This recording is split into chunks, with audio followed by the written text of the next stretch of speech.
So we got Note to Self for Korean learning. This is going to be my first video. I am going to just read a Note to Self for Korean learning. This is by Ace Tully on Medium. So Sunday, March 6, 2022. This might be something that I uploaded or edited late because the original post is from September 7th, 2019. Here we go. I find myself at the crossroads yet again, spreading myself too thin and not devoting enough time for Korean. So I guess real editing work there because devoting enough time for Korean. The Medium article says enough time Korean. This note to self, and I guess the note to self is also to edit. The note to self needs to be lived in Korean versus typed away in English. This week I register for a Korean test which will take place May 15th. Too much optimism, too many interests. This is a good thing, right? And in parentheses, sometimes. So this was originally written in September of 2019, and I edited it in 2022, I believe. And now we are sitting at November 19th, 2023, and we are in deja vu land again. Because, yeah, it's like repeating the same thing over and over again, because last week I took a Korean test, and much of this I feel the same. So all of my writing or journaling or note to self, as I usually tell my students, do as I say, not as I do, because very difficult to change. So now I'm just thinking out loud, maybe I shouldn't even try to change. So I'll reread my notes to self, then catch or be cracking open my Korean book. Cheers. So that's kind of what I wrote there. And I'll read through some of the rest. I am currently on my 4th contract in South Korea and now completely understand how someone can live here for 10 years and not speak Korean.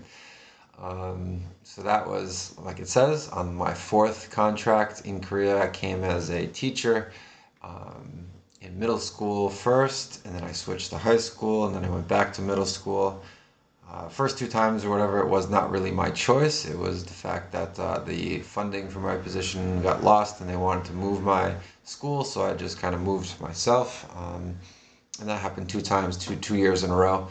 And then I stayed at the same middle school for a few years before going and getting my master's, which I'll talk about later in other Medium articles. And after that, I ended up in university teaching. But at this time, 2019 or 2022, whenever this edit was, I was in my 4th contract in South Korea. Yeah, so this would be 2019. So 2019, and yeah, I could see how someone could live in Korea for 10 years and not speak Korean, because it is quite easy to do if you're, here and your job is teaching English. And then, yeah, I had a lot of Korean friends, or have a lot of Korean friends. So even with that, it is easy to get by enough if you have little to no Korean. Anyways, back to the article. And just for reference points, 2023, I'm just entering like my 8th year in Korea. Not teaching for university anymore, doing a little something different, but that's another story. So I digress. Back to the article. However, thanks to Motivate Korean, I am well on my way to having the foundation to learn Korean. Some of his learning and teaching philosophy I had already, but Jeremy has taught me so much without even knowing it. You can find his courses here. So actually, Jeremy, the Motivate Korean person who started the channel, now is not doing that anymore. Time passes, I guess. And yeah, so that was in 2019 I originally wrote this, and there's someone else managing that YouTube channel and I guess name, Motivate Korean. But at the time, I took some of his grammar courses and pronunciation type things, and I did find some value in that. So I took his course on grammar and plan to go through his pronunciation and Hanja course soon. Yeah, I think that was just a pie in the sky or kind of wishful thinking because I don't really think I did well with the Hanja course. And Hanja, for those that don't know, is like a Chinese cuneiform or Chinese like what we would say the alphabet, so letters. So the Hanja is the letters, or the kind of in my mind the pictures that are very intricate that represent their language, ancient language. The grammar course was a great mix between stories, logic, and coaching. Learning a language is 90% on you and 10% on the teacher. And in parentheses, I just said I just made those numbers up. But it is true, right? Like it's more so on the students to use what the teacher is saying, and I guess the trick is, or the what makes a great teacher is the fact of like being able to know your students well and how to get them open enough to change and to use the stuff you talk about. So the Hanja, going back to that, just if you don't know, Hanja and the Chinese letters there, they definitely help, or there's a big, argument or big discussion on if they are essential to, or if they are very useful to learning Korean. So there's one camp that says they are, and there's another camp that says you don't need them, or it's too much time. So for me, I guess I didn't have the interest, or don't have the interest fully in the Hanja, so I have not really dove into that. But if you are interested, if you're following your curiosity, which is something I always try to do with my clients or my language learners, so that is definitely something that I always try to do. And for me, as a language learner, Hanja was not, or is not, really high on the list, so that makes sense why I didn't follow it too strictly. But once again, the Hanja kind of directly, indirectly, the Hanja Chinese writing, they are the root of a lot of the Korean words. You can see that in many of the words, like hwajangsil, for example, like hwa, that comes from Chinese characters, or Chinese Hanja. Anyway, back to the article. So before coming to South Korea in December 2015, so once again, December 2015 is when I came, and it is now November 2023.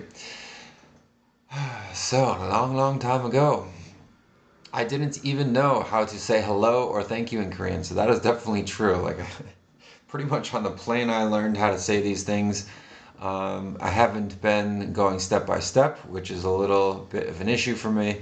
For instance, I was at a Korean fast food restaurant, and my friend was shocked when I didn't know the word for takeout, pojang.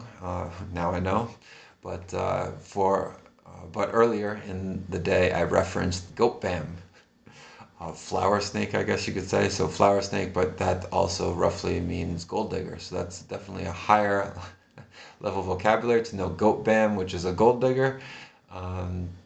Versus, pojang, which, is a lower level word and definitely a very practical and useful word, which kind of goes back to why it's very interesting too, or how people learn languages, especially outside of the school system, which is, tries to go step by step.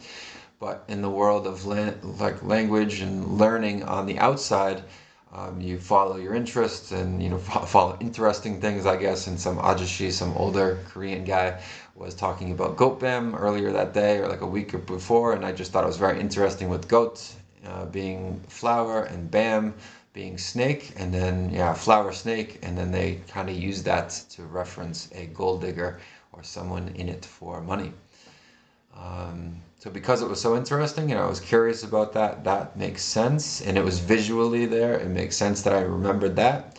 And then maybe the Pojang type thing at the time, I didn't really see the practicality, or I didn't really think it was that useful. Now I know both. Anyway, maybe, so back to the article, maybe you won't be able to read 안녕하세요 right now, and in 90 days you will be talking about the theory of relativity in Korean. All I can tell you is that is not my experience, and falling into the trap was mistake number one for me. Be careful of marketing. Take the long road, is what I said here. It is actually the shortest way. Review the basics, use the real world, scramble and make mistakes. Retreat. Retreat back to self-study. So I guess those are kind of some points there that I thought were interesting, and I still do believe in these. Take the long road. It's actually the shortest way. A lot of times I study vocabulary, or my students study vocabulary, and they like ask questions for like, oh, how do I, learn this the fastest way? Well, the fastest way is not watching a YouTube video and thinking that that is studying. It's actually maybe one sentence, or even one word, and then applying that one word or that one sentence to your real world or to your practical application of it, versus watching a 20-minute, 15-minute video and then not applying any of it, which I still make those mistakes. So the long road, because it takes time and more efforts to make your own sentence, to make something,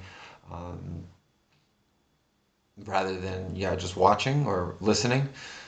But it is actually the better way to learn, or to be able to use words and phrases, and be able to communicate in a second language. In this case, Korean.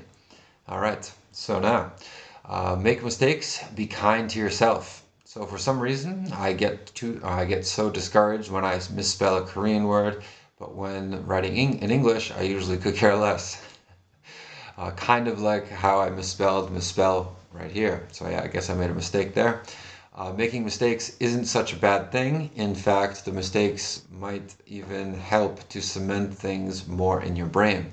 For instance, I made the mistake of saying go go Hwan. So go Hwan, when I really should have been Gyo Hwan. So I said go Hwan, and I meant to say Gyo Hwan.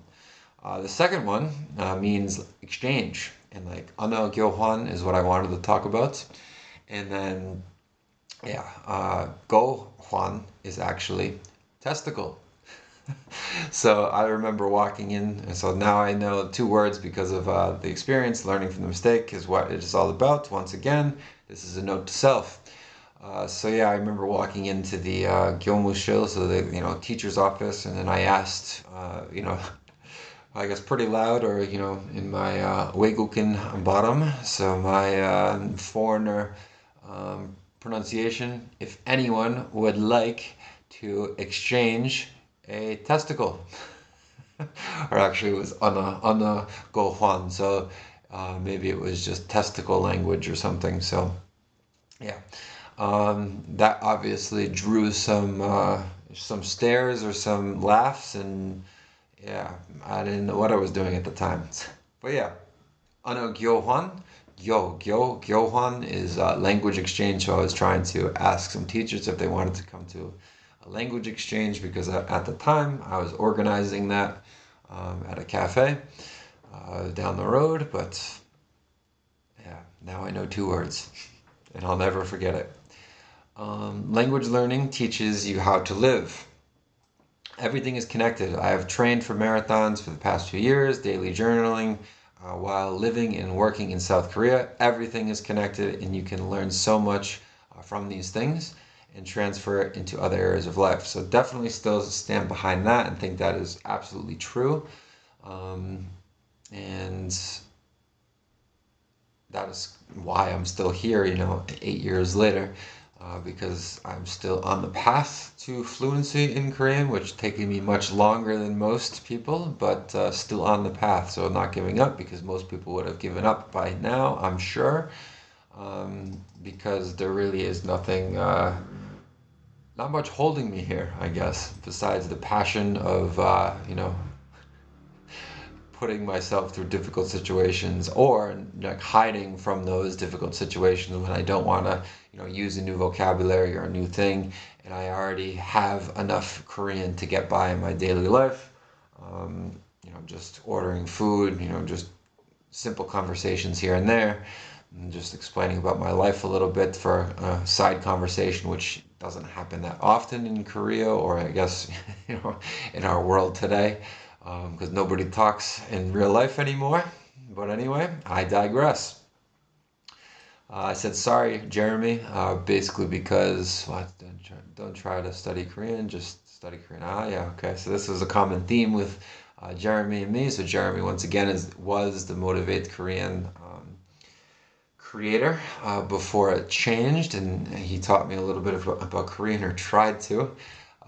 He would try to teach me, so I'm reading again. He would try to teach me things, and I would be trying to take it instead of just taking it in. So he would try to teach me things, and I would be trying to take it in instead of just taking it in. So trying instead of just taking it in. So don't try to study Korean, just study Korean. It is almost impossible to teach someone if they aren't open. So that goes back to the point of, right, like it's more about the student, it's more about the person who is, accepting the material. Of course, the teacher has to try as much as possible to find the entry point or to find where the student is open. Um, and that is an impossible job for some people, and for myself, being a Korean student, very difficult for the teacher, I think, at times. And yeah, so these days I get better input from Ana Gyohwan, so just like the language exchange. So that really works for me sometimes. So sorry, Jeremy, I kind of apologized again. In my writing here in the Medium article, think about a success in your life and think about how you did it. You just did it, right? So Yoda, quote there from Yoda in my article: "Do or do not. There is no try."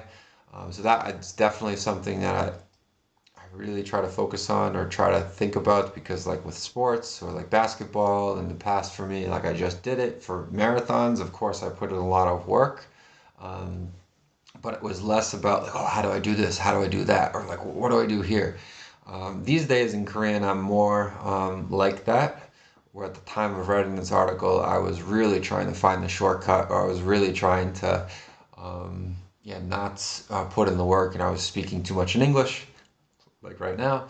And that was obviously time that was not in Korean.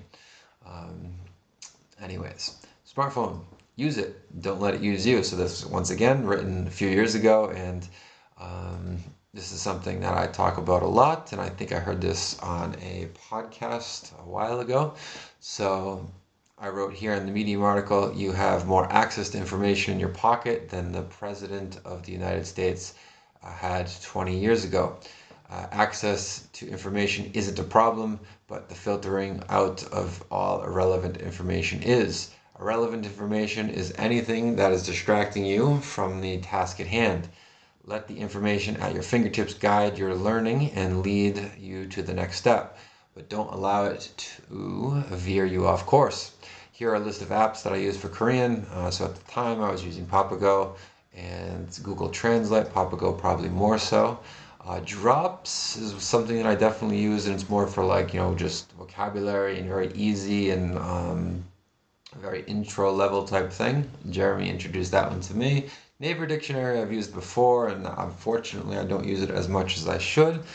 But now with ChatGPT, I kind of just use that a lot, which we'll see how that works out. Dear Lingo is something I used in the past for grammar type stuff. Evernote to record native speakers and myself. So Evernote, just like a note-taking app, which I have used in the past. Now I have like the Samsung setup, so I just use like Samsung Notes a lot. Study every day, set a minimum amount of time every day that you will study with the opportunity to do more. So yeah, that's definitely a big thing, setting the time, a habit, and only doing 10 minutes or 20 minutes, but hopefully you have like 1 hour blocked off, because if you set an hour, and you're just starting out studying, it might be kind of daunting if you don't know what to do, if you don't know like what you're doing first. But if you block off time, 20 minutes, then it becomes easier. The key is blocking off the time. So that's something that I do not do enough, is blocking off the time. However, these days I don't really have the time. So yeah, you only have 24 hours in a day. You should sleep 8 of those. You have 16, and then or at least I'm working a lot with just my business and things.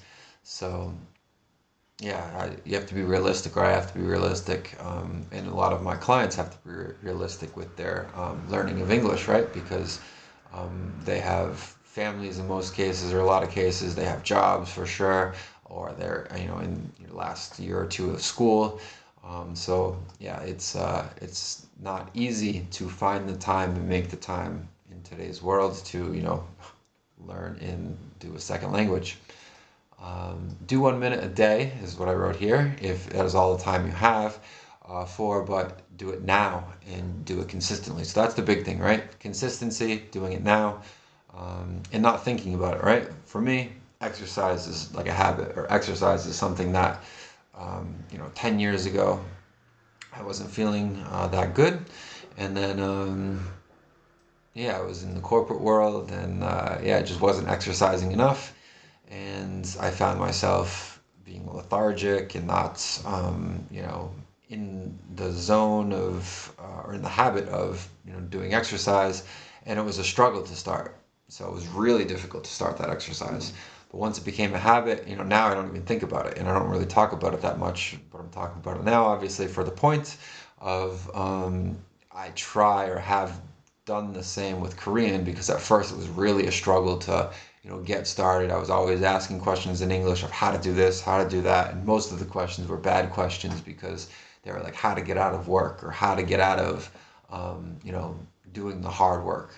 When I never really asked that for the marathon world, or I never really asked that for the exercise world. It was like I kind of sought out the difficult thing, or I went for the more difficult thing. So the best exercise is the exercise that you actually do. I once again, agree with that still. So that was the end of the article. And there's a 22-minute video, so I don't know what I'm going to do, but that is kind of the structure for now, the first one, and that is my intro kind of video. So I'm going to be doing a series where I read my Medium articles, and then I kind of give some anecdotes or some thoughts along the way, and I guess, yeah, I'll also be reading some of my mistakes like I did the first time here too. So enjoy, and this is Ace Tully signing off.